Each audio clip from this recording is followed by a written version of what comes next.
से बहुत कहीं दूर जाके खड़े हो रहे हैं। राजस्थान में हैं, फिर आप कर्नाटक में हैं, तो लगातार, हाँ, जहां आप सत्ता में नहीं थे वहां आप थोड़ा बहुत लड़ते दिख रहे हैं। बंगाल में आप 5 सीटें 7 सीटें खोते हुए दिख रहे हैं। तो अगर हम लोग इस तरह देखें तो सब तरफ बीजेपी को नुकसान होता हुआ अभी तक की टैली ये बता रही है, और बहुत रिवर्सल ट्रेंड का समय मुझे लगता है कि अब गुजर रहा है।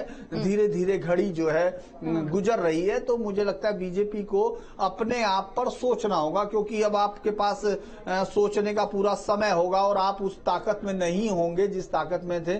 मैं ये नहीं मानता कि बहुत सारे फैसले ऐसे रहे होंगे कि बीजेपी के कि उन फैसलों को लेकर सवाल होगा कि उन्होंने विपक्ष पे क्या कहा या वो कहा। उनका अपना और जनता के बीच का जो एरोगेंस का रिश्ता है, जो उनकी लीडरशिप के अंदर है, जो उनके नीचे जो जमीनी कार्यकर्ता जिनको लोगों से संपर्क करना पड़ता है, उनके सांसद जिनका भाव ये था कि हारेंगे तो मोदी हारेंगे, जीतेंगे तो हम जीतेंगे, वो वाला भाव, उससे मुक्त होना पड़ेगा और बार बार देखना पड़ेगा। क्योंकि बीजेपी के पास उत्तर प्रदेश की हार मुझे लगता है कि सोने नहीं देगी। भले ही ये इनको 315-20 भी ले आए, जो नहीं अभी नहीं दिख रहा है, लेकिन मैं कह रहा हूं कि अगर वो ले भी आते हैं तो भी बीजेपी को उत्तर प्रदेश की हार सोने नहीं देगी, क्योंकि यहीं और से ये बात कहीं ना कहीं एसएन सिंह जी को भी सोचनी होगी, उनकी पार्टी को भी सोचनी होगी। लेकिन धर्मेंद्र जी, मैं एक बार फिर से आपका रुख यहाँ पर करना चाहूंगी, क्योंकि आप लोगों की तरफ से, ठीक है, आप 5 से 35 से 36 सीट का आप कहीं ना कहीं टच करते हुए नजर आ रहे हैं, लेकिन आप लोगों की तरफ से ये भी दावा किया जा रहा था कि इस बार बदलाव की बहार बहेगी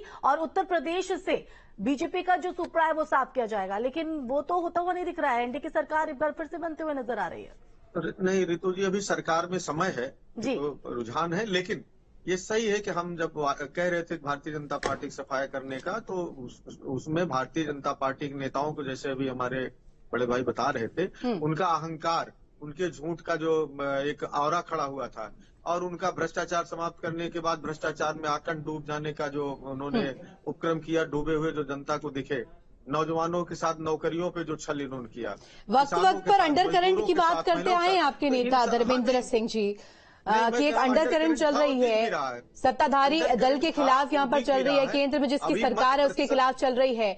उस अंडर करंट का असर उत्तर प्रदेश में तो देखने को मिल रहा है, तो आपके लिए तो शुभ संकेत है, अब तो आपको खुशी है। नहीं, बिल्कुल, जिस तरह से पूरे हिंदी भाषी क्षेत्रों में जिस तरह से, चाहे महाराष्ट्र, जहां जहां इन्होंने इनको काम करने का मौका मिला और जनता के साथ इन्होंने दगा किया, उनके जो जरूरतें थी, जो इन्होंने वादा किया था, उसको पूरा नहीं किया।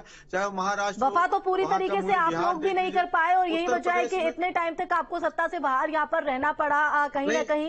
धर्मेंद्र जी, मैं आऊंगी आपके पास, लेकिन हमारे साथ ग्राउंड से हमारे सहयोगी अविनाश और आलोक भी बने हुए हैं। अविनाश बीजेपी दफ्तर से हमारे साथ है, साथ ही साथ आलोक पांडे हमारे साथ कांग्रेस से लखनऊ से बने हुए हैं। अविनाश, आपका रुख करना चाहेंगे, क्योंकि अब ग्राउंड से जो हलचल है वो लोगों के लिए कहीं ना कहीं एक काफी महत्वपूर्ण हो गई है। जहां पर आपकी मौजूदगी है, क्या हलचल बढ़ते हुए नजर आ रही है?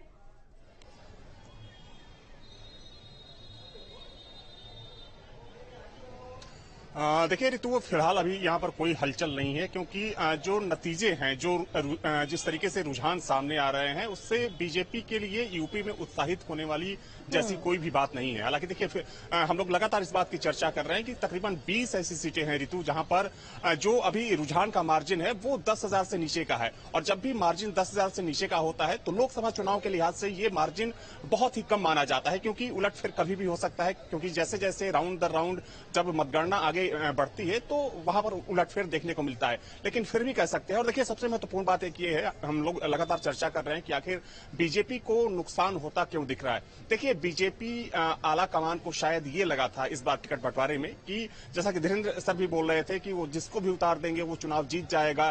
तमाम ऐसी जगहों पर जो फीडबैक आया था, कार्यकर्ताओं में नाराजगी थी कई प्रत्याशियों को लेकर, उसके बावजूद उस प्रत्याशी को टिकट दिया गया। कई ऐसे प्रत्याशियों का टिकट काटा गया जो काफी लोकप्रिय हुआ करते थे। और देखिए, एक अभी जो रुझान सामने आ रहे हैं उसमें एक महत्वपूर्ण चीज ये भी आपको बता दूं कि नोटा का बटन भी इस बार जनता ने दबकर दबाया है। और देखिए, जब नोटा की संख्या बढ़ती है तो ये मान के चलिए कि वो जो पूरा वोट होता है वो कहीं ना कहीं सत्ता पक्ष का वोट होता है, लेकिन नाराजगी की वजह से, नाराजगी लोकल प्रत्याशी से हो सकती है, पार्टी के फैसले से हो सकती है, तो जो नोटा का पूरा कह सकते हैं कि एक मुश्त वोट होता है वो सत्ता का बिल्कुल अविनाश, और नाराजगी ही दिख रही है। उत्तर प्रदेश के जो रुझान कम से कम जो आ रहे हैं उससे तो यही लग रहा है कि नाराजगी है, जिसकी वजह से फिलहाल की स्थिति उत्तर प्रदेश की है। अभी वेट करना होगा, थोड़ा और समय लगेगा जो पिक्चर है उसे क्लियर होने में। मैं एसएन सिंह जी का एक बार फिर से रुख करना चाहूंगी। एसएन जी, देखिए, जिस तरीके से अगर कहा जाए तमाम मुद्दों को उठाया गया, तमाम विषय लेकर के आए, अगर बात की जाए तमाम सहयोगी दलों को आपने साथ लाया, चौधरी साहब को आपने भारत रत्न से सम्मानित किया, वो भी एक मास्टर स्ट्रोक की तरह आप गिन रहे थे। इनकम्बेंसी फैक्टर को यहां पर वॉच आउट करने के लिए, उससे डील करने के लिए आपने तमाम जो प्रत्याशी है अलग अलग जगहों पर बदल दिया। कोशिश ये थी कि प्रो इनकम्बेंसी में बदला जाए, लेकिन ये तो इतर हो गया है। नहीं, देखिए, अभी आप उत्तर प्रदेश की ही बात करें, हालांकि ये देश का चुनाव है। उत्तर प्रदेश में आप देखेंगे इस समय आगे हैं, लोगों ने परिवर्तन के लिए वोट किया है। और जिस तरीके का वातावरण बनाया जा रहा था, कहा जा रहा था कि लाखों वोटों से जो है एनडीए के उम्मीदवार जीत रहे हैं और बड़ा वो है, बड़ा माहौल है, 400 के पार का माहौल है, वो चीज नहीं दिखाई दे रही है। जहां है भी